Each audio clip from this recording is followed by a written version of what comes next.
Ayan, good morning. Ito, bali meron tayong gagawin na hood, yung gas range hood. Ito, bali la Germania siya. So ang problema nito ay stock up yung kanyang fan.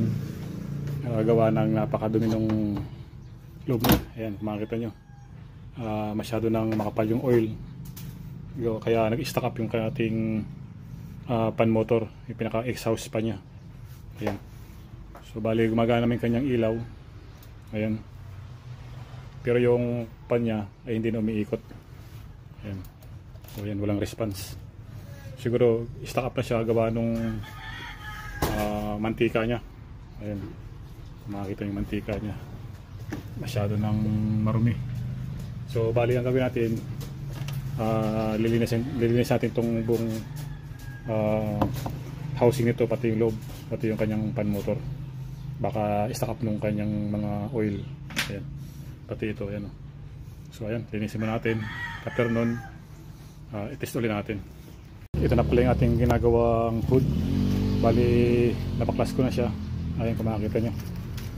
Ito na yung mga cover nya. Tapos yung kanyang switching board. Ayan. Ito yung housing nya. Ayan. Grabe ang mantika. Kasi kailangan linisin natin to. Ayan, natanggal ko na yung loob nya. So bali ito na yung kanyang exhaust fan motor. Ayan. So ayan, talagang marumi siya. Ayan, ating hugasan to. Hugasan natin yan, then baklasin yung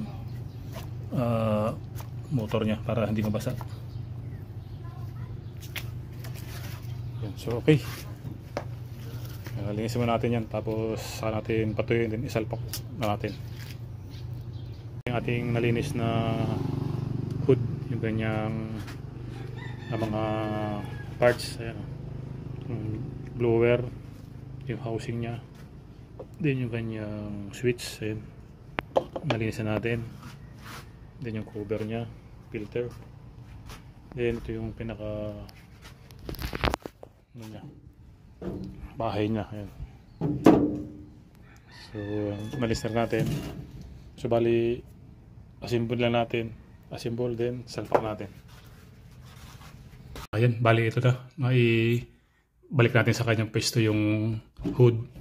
Bali may ano lang siya rito, bracket sa right and left. Ayan, bali sabit lang siya, ano lang siya. Ayan, tapos salpak lang yan. So pwede natin testingin. Ayan. Ayan, malinis na siya.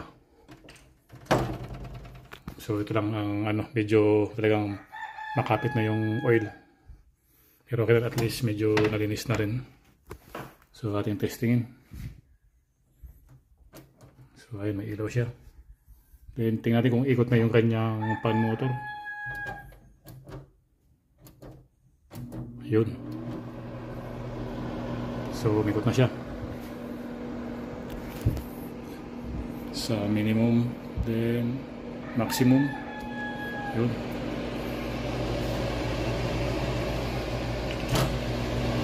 Ayan, switch off. Ayan, switch on. Ayan. Ayan, okay na po siya. So bali ang naging problema lang niya ay yung masyado nang makapal yung oil niya. Then nag-stuck dun sa fan motor, dun sa kanyang shafting, naging maganit siya, kaya nilinisan natin siya. Ayan.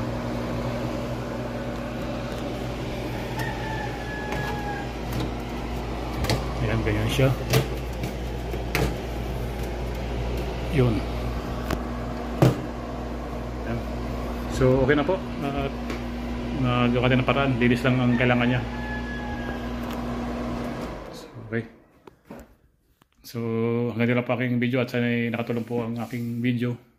Kung may mga hood kayo o chimney, alam po yan, minsan ay sobrang kapit lang ng oil, kaya hindi na umikot yung pan motor nya.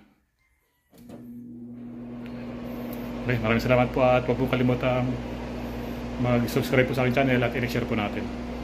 Ayan. Maraming salamat po.